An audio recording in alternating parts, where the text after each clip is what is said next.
విజయవాడలో పూర్ణాహుతితో భవానీ దీక్షల విరమణలు ముగిశాయి. భక్తులు అమ్మవారిని దర్శించుకుని మొక్కులు చెల్లించుకున్నారు. అన్ని ప్రభుత్వ శాఖల సహకారంతో ఉత్సవాలు విజయవంతంగా ముగిశాయి. మరింత సమాచారాన్ని మా ప్రతినిధి శ్యామ్ కుమార్ అందిస్తారు. భవానీ దీక్ష విరమణలు నేటితో ముగియనున్నాయి. కొద్దిసేపటి క్రితం పూర్ణాహుతి కార్యక్రమానికి ముగింపు కూడా పలికారు. అయితే ఈ సంవత్సరం ఆశించిన స్థాయిలోనే భక్తులు చాలా పెద్ద సంఖ్యలో వచ్చారు. అయితే ఏర్పాట్లు ఎలా ఉన్నాయి ఏంటి కూడా మనతో ప్రస్తుతం మనతో భవానీ భక్తులు అయితే ఉన్నారు. చెప్పండి భవానీ, మీరు ఎక్కడి నుంచి వచ్చారు? గుంటూరు నుంచి వచ్చాము. భవానీ ఎలా ఉన్నాయండి ఇక్కడ ఏర్పాట్లు? బాగున్నాయి, చాలా బాగున్నాయి. అంత ముందు కన్నా ఇప్పుడు చాలా బెటర్గా అయింది.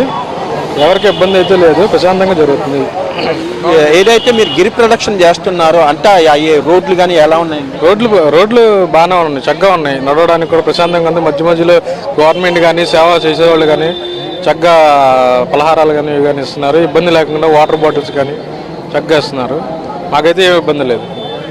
చెప్పండి భవానీ, మీరు ఎక్కడి నుంచి వచ్చారమ్మా? మేము తిరుపతి నుంచి వచ్చాం. ఎలా జరిగింది? ఇంకా పోతాము దర్శనం, ఇప్పుడు పోతాము. ఏర్పాట్లు ఎలా ఉన్నాయి? బాగానే ఉంది. ఏర్పాట్లు అయితే చాలా బాగున్నాయి. అంతా డెకరేషన్ కూడా చాలా బాగుంది. సేఫ్టీ బాగుంది, సెక్యూరిటీ బాగుంది, అంతా చాలా బాగుంది. చెప్పండి భవానీ, ఎలా ఉన్నాయమ్మా? చాలా బాగున్నాయండి, అన్ని ఏర్పాట్లు బాగున్నాయి. రోడ్స్ క్లీన్ గా అంతా బాగుంది.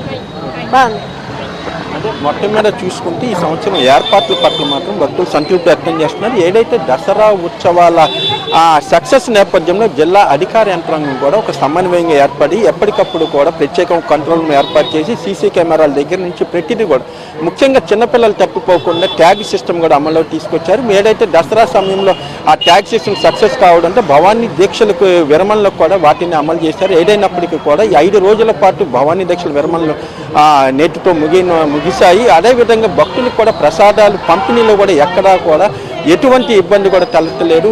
ఎవరికి ఎన్ని లడ్డూలు అవసరమైతే అన్ని లడ్డూలు కూడా అధికార యంత్రాంగం అయితే పంపిణీ చేశారు. ఏదైనప్పటికీ కూడా ఈ సంవత్సరం మాత్రం భవానీ దీక్షలు సక్సెస్ అయినాయని కూడా చెప్పవచ్చు. చెప్పండి, మీరు ఎక్కడి నుంచి వచ్చారు భవానీ? యనమల కుదురునండి. ఎలా ఉన్నాయి ఇక్కడ ఏర్పాట్లు? బాగానే ఉన్నాయండి. చెప్పండి, అంటే ప్రతి సంవత్సరం ఏర్పాట్లు ఎలా ఉన్నాయి? ఈ సంవత్సరం నేను ఫస్ట్ టైం అండి రావడం. బాగానే ఉంది, వాటర్ ఫెసిలిటీస్ బాగానే ఉన్నాయి. ఎక్కడికక్కడ ఫుడ్ అలా బాగానే ఉంది. Okay, good. మొత్తం అంటే ఏర్పాట్ల పట్ల మాత్రం ఎక్కడా కూడా ఎటువంటి అసంతృప్తి రావట్లేదు. ముఖ్యంగా ఏదైతే అమ్మవారి జలప్రసాదం కింద అంటే వాటర్ ఫెసిలిటీ కానివ్వండి, అదేవిధంగా స్వచ్ఛంద సంస్థలు కూడా ఎక్కడికక్కడ కూడా భవానీ భక్తులకు అవసరమైన పలహారాలు కానీ పండ్లు కానీ అవి కూడా డిస్ట్రిబ్యూషన్ చేస్తూ భవానీ భక్తులకు కూడా తమ వంతు సేవ అయితే వాళ్ళు అందిస్తున్నారు. Camera person Teja to Shyam, H.